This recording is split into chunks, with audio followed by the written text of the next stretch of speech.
अंतर ज्योत जगाओ,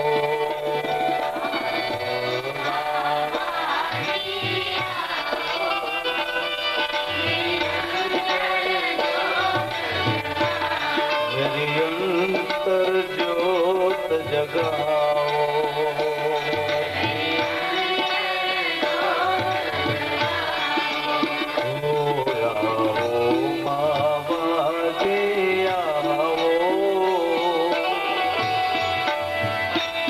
मेरी अंतर ज्योत जगाओ,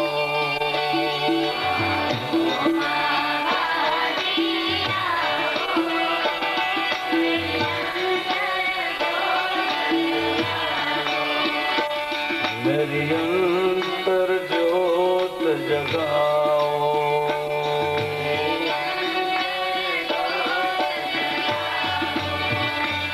मेरा सोना संगीत बजाओ, सोना संगीत बजाओ, मेरा सोना संगीत बजाओ, सोना संगीत बजाओ, मेरी अंतर ज्योत जगाओ,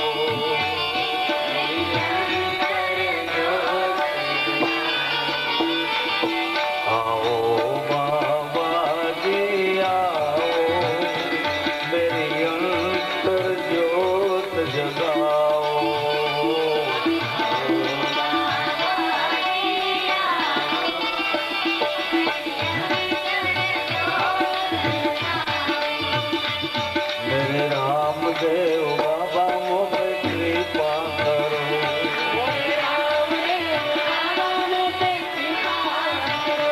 मेरे रामदेव बाबा मोह कृपा करो,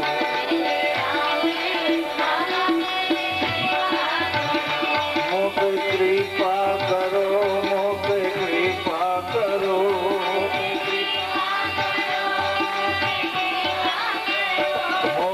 कृपा करो, मेरो कष्ट हरो,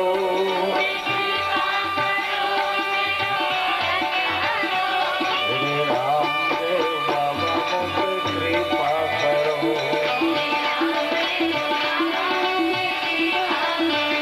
मेरे घोड़ा वाले बाबा मुझे कृपा करो,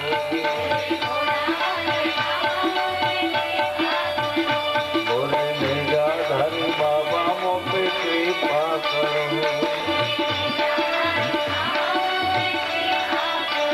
मुझे कृपा करो, मुझे कृपा करो, कृपा करो, मुझे कृपा करो, मुझे कृपा करो, मेरो कष्ट हरो,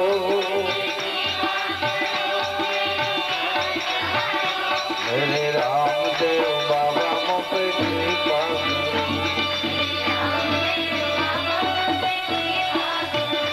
मेरे रामदेव बाबा मुझे कृपा करो, और नैना देना लाला मुझे कृपा करो,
मेरे रामदेव बाबा मुझ पे कृपा करो,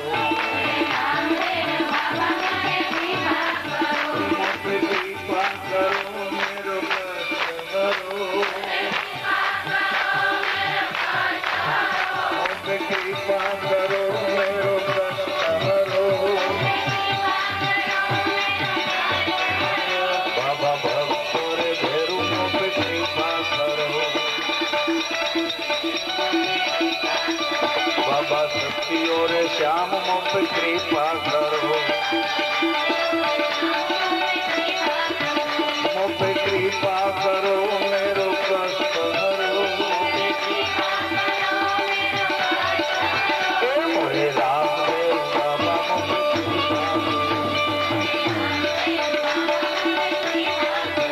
मोरे निजाधारी बाबा मुझ पे कृपा करो, मुझ पे कृपा करो, मुझ पे कृपा करो, मेरो कष्ट हरो, मुझ पे कृपा करो। रामदेव महाराज की अजमल खरे गुरु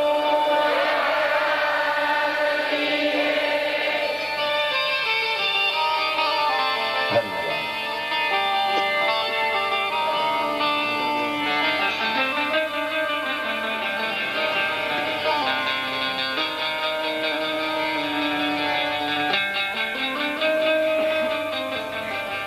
बाबा जी के गुणानुवाद भीतर से और भाव से गाया करें, ऐसा मौका बार बार नहीं मिलेगा भैया। सोचो, हमारे कई जन्मों के पुण्य और वो पुण्य का पुंज हो चुका, हम ये बाबा की पवित्र धर्मस्थली, पवित्र जन्मस्थली, पवित्र दैवी चेतना की समाधि स्थली, जहां ज्योत प्रकट है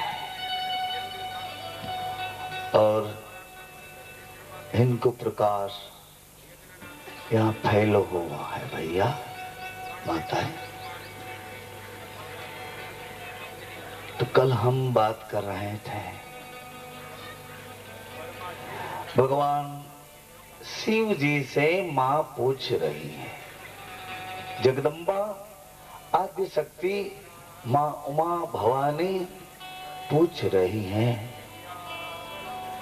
हे भूत भावन,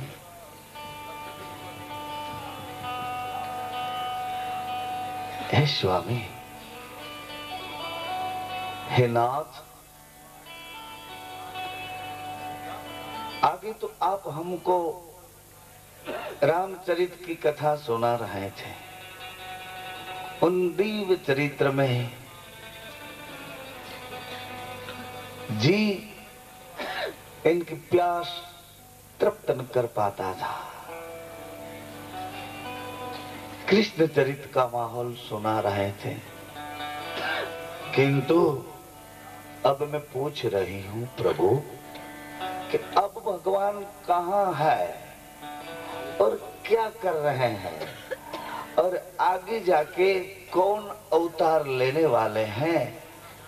मां भवानी शिव जी से कैलाश के उच्चतम शिखर पे बैठ के पूछ रही है, अगर मैं पात्र हूं तो मुझे ये प्रश्न का प्रत्युत्तर दे, अगर पात्र न हूं तो मुझे पात्र बना के ये बात समझाइए। ये पूछने का तरीका है मां बहन। अपने पति से पूछना है कोई बात तो ये पूछने का तरीका है। पतिव्रत नारी के लिए उच्चतम विवेक है। और विवेक जो भूल गए, विवेक को चूक गए, तो सोचो मार गए।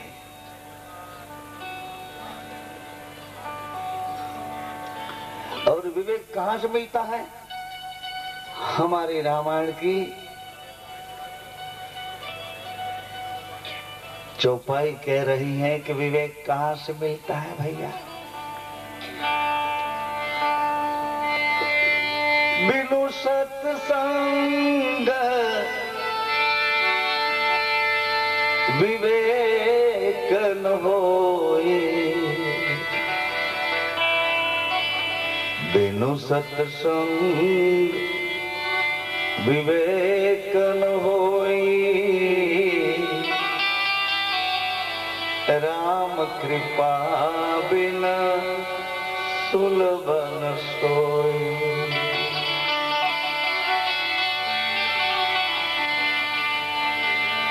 बिनु सत्संग विवेक न होई,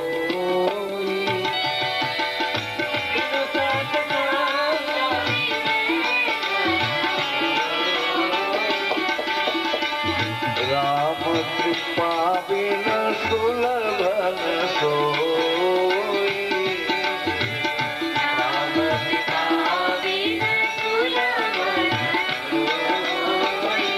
कृपा बिना सुलभ न सोई,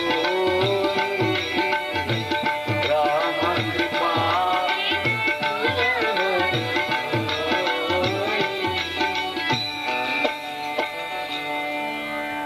अपने पति भगवान शिव जी बहुत प्रसन्नता से बैठे हुए हैं।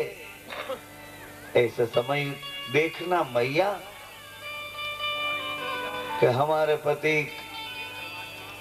व्यवहार के बोझ से, इनकी व्यवस्था के बोझ से कितने थके हुए हैं, उनको भी देखना। बाद में आपकी कोई भी आवश्यकता है, इनको धीरे से विवेक युक्त भाव से पूछा करें। आप ऐसा न सोचो कि पढ़े लिखे इनको ही विवेक प्राप्त होता है, नहीं, अनपढ़ को भी विवेक प्राप्त हो जाता है। संत कृपा से, भगवत कृपा से और परापूर्व की इन माता पिता के पुण्य प्रताप से इनको भी विवेक मिल जाता है।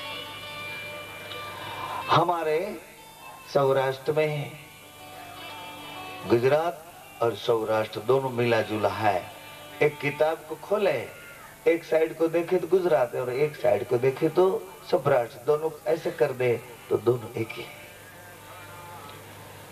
जैसे दिन की आवश्यकता है ऐसे रात की भी आवश्यकता है। सौराष्ट्र है तो वहां रात की भी आवश्यकता थी।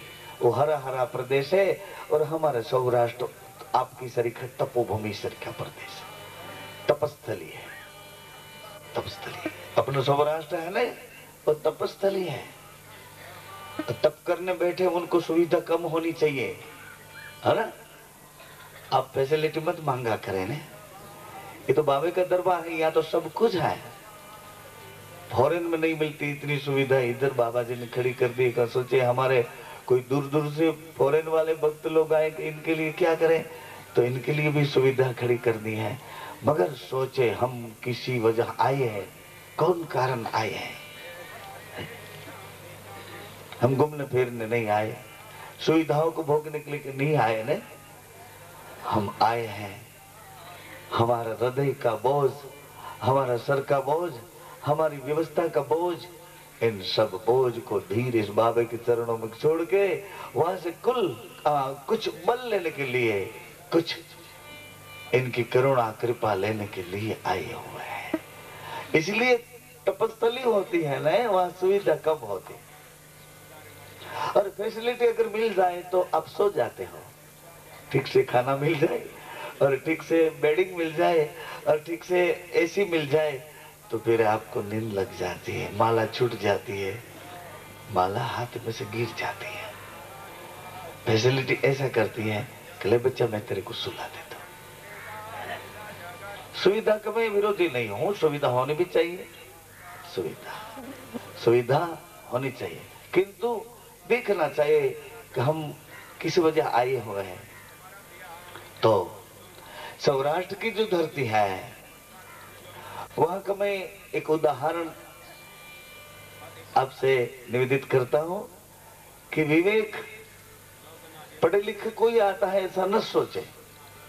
हमारे सौराष्ट्र में गिरनार की छांव में, गिरनार की हरी हरी गिरिमाला में एक पशुपालक था, पशुपालक। और वो पशुपालक सौराष्ट्र के मुंजियासर गांव का था और उनका नाम जीवा था। और गौपालन करके अपना गृहस्थ आश्रम को ठीक से संभाल के रहता था। इतने उनके घर दो संत आए। अब सुने सुने, दो संत आए और दो संत में एक हिंदू और एक इस्लाम, ऐसे दो संत थे। एक इस्लाम बिरादरी का संत था, उसका नाम था हीरल साई, हीरल साई। और हिंदू घराने का संत था, उसका नाम था जयराम भारती। ये दोनों संत की जोड़ी थी, आपस में इतने मिले जुले थे, साकर दूध। इतनी पवित्रता से दोनों का भाव संबंध था। ये दोनों संत, एक जीवा पशुपालक और जीवा था हमारे सौराष्ट्र में, गुजरात में पशुपालक। गिलाती में रबारी समाज का वो आदमी था, रबारी समाज का जीवा। इनके घर ये दोनों संत आए तो जीवा और इनकी घरवाली दोनों भाव से इन संतों का स्वागत करते हैं, बहुत भाव से, जैसे हमारे भगवान आ गए संत को देखते। इस जंगल में कई कोई बार कोई संत का दर्शन होता था। आजकल आपको घर आके संत मिलते हैं, इसलिए आपकी तराजू है ना संत के बारे में कुछ कम हो गई है। आपकी तराजू, आपका तोल माप है और संत के बारे में कुछ ऐसा हो गया है कि वो लोग कुछ लेने के लिए आते होंगे अपने घर, और लेने के लिए घूमते होंगे, कुछ ऐसे करने के लिए घूमते। पहले संत मिलना बहुत कठिन था और आज जो मिलता है तो आप ऐसा सोचते हो कि कुछ बेचारा लेने के लिए आया होगा। क्या करे, वो जंगल में उसको कुछ नहीं मिलता तो हमारे पास से ले जाता है। ऐसा नहीं सोचो भैया, संत की दया मत खाओ भैया। संत के पास से तो दया मांगा करो, मांगा करो, वो दया मांगा करो,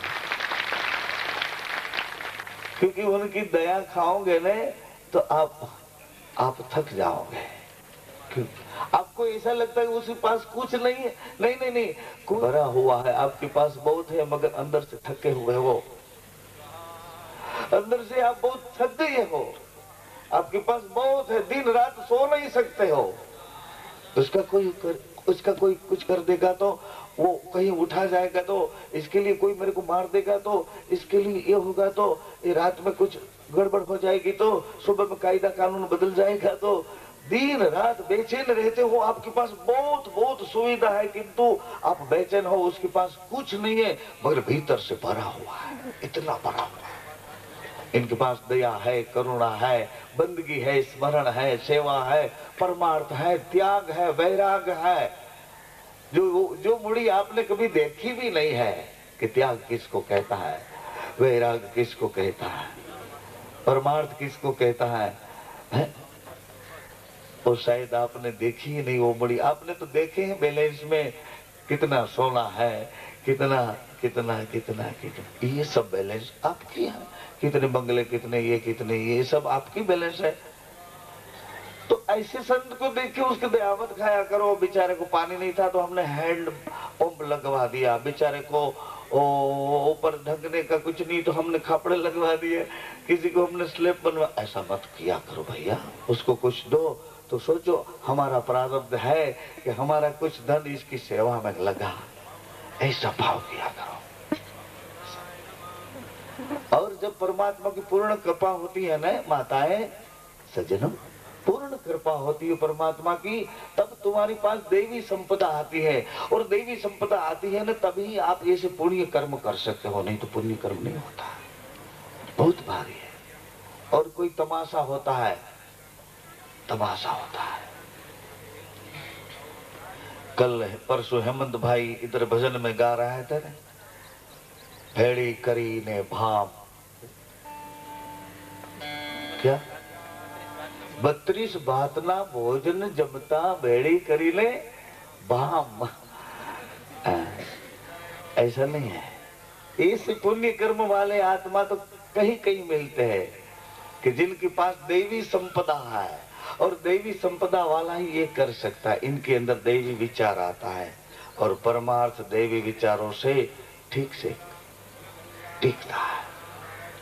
ये जीवा रबारी की घर दोनों संत आए तो पति पत्नी इनका बहुत जैसे भगवान आ गए ऐसा स्वागत करते हैं। एक दिन ठहरे, 2 दिन ठहरे, तीसरे दिन संत लोगों ने विदा ली कि जीवा अब हम जाएं। क्यों?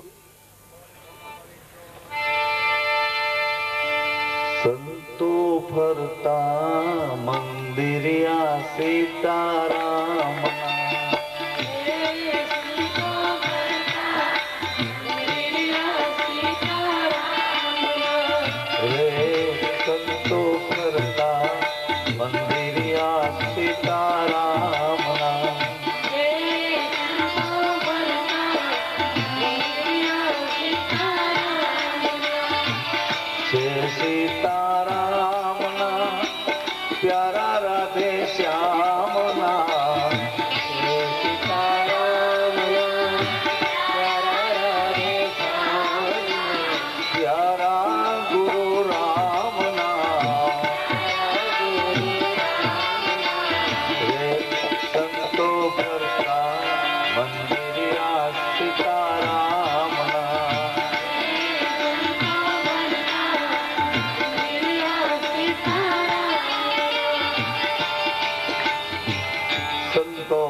घूमते फिरते एक मंदिर है,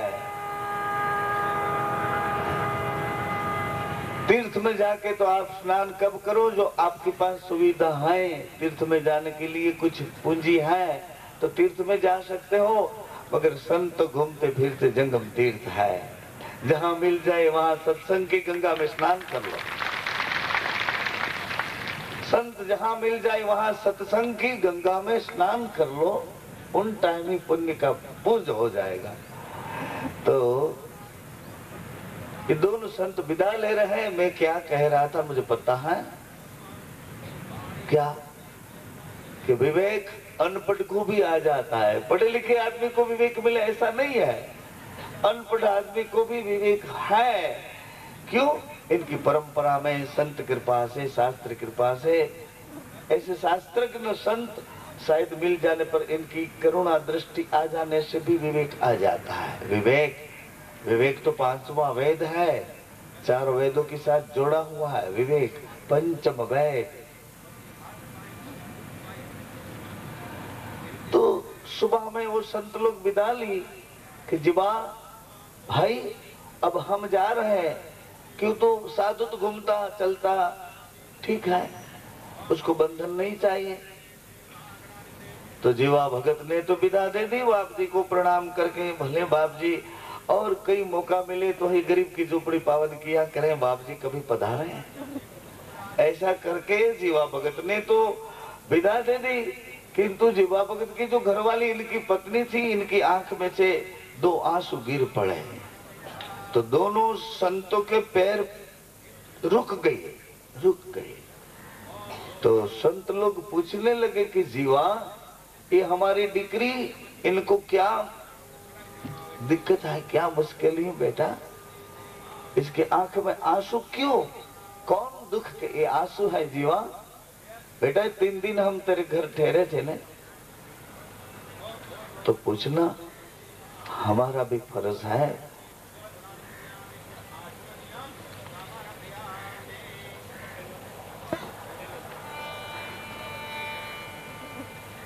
जीवा भगत ने जवाब दिया, माताएं सुने, सज्जनों आप भी सुने, ये अनपढ़ आदमी क्या कह रहा है। बाप जी, है संतो, आपकी कृपा से हमारा घर हरा भरा है, हमारे समाज में, हमारी ज्ञाति में हमारी प्रतिष्ठा है। बाबा आपकी कृपा से संतों, मेजबान लोगों, अतिथि लोगों तो सब आते जाते रहते हैं, हमारा दिन कट जाता है, हमारी आयुष्य कट जाती है, इन संतों के समागम में हमारा जीवन जा रहा है। किंतु बाप जी, हमारी घरवाली आपकी डिक्री जो रो रही है, इनको मैं बार बार समझाता हूँ, उसका रोना है क्या है। अभी जीवा भगत रबारी इस संतों के पास अपने हृदय की व्यथा कहता है, किंतु कैसे विवेक से कहता है वो आप सुने। बाप जी, आपके पुनीत पांव से, आपके पुनीत पगले से हमारी ये भूमि पावन है, हमारा ये नेश, हमारा ये जोपरा ये पावन है बाप जी। किंतु कभी कभी ऐसा होता है कि हमारे चले जाने के बाद ये झोपड़े में संत लोगों को कोई आवकार देने वाला नहीं है।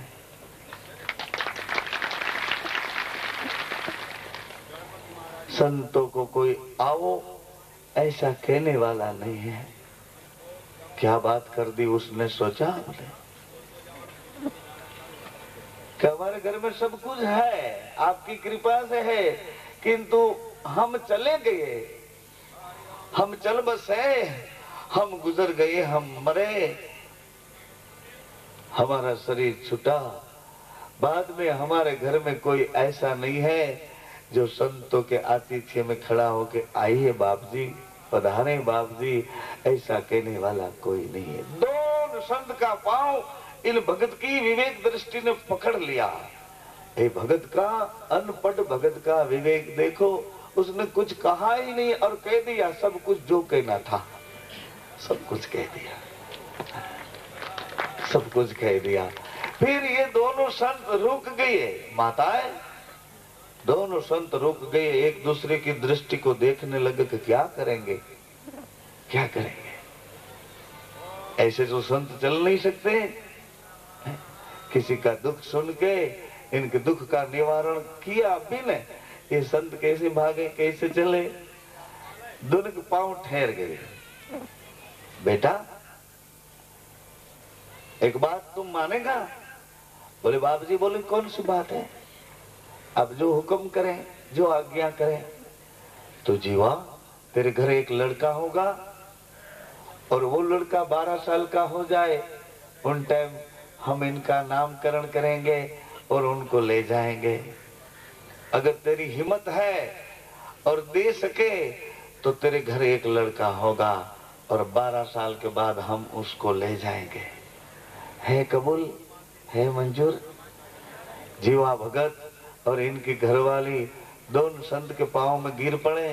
बोले बाबा कोई बात नहीं, 12 साल के बाद ले जाओ, किंतु हमारे भाग्य में ऐसा योग है तो दे दो, कृपा करो।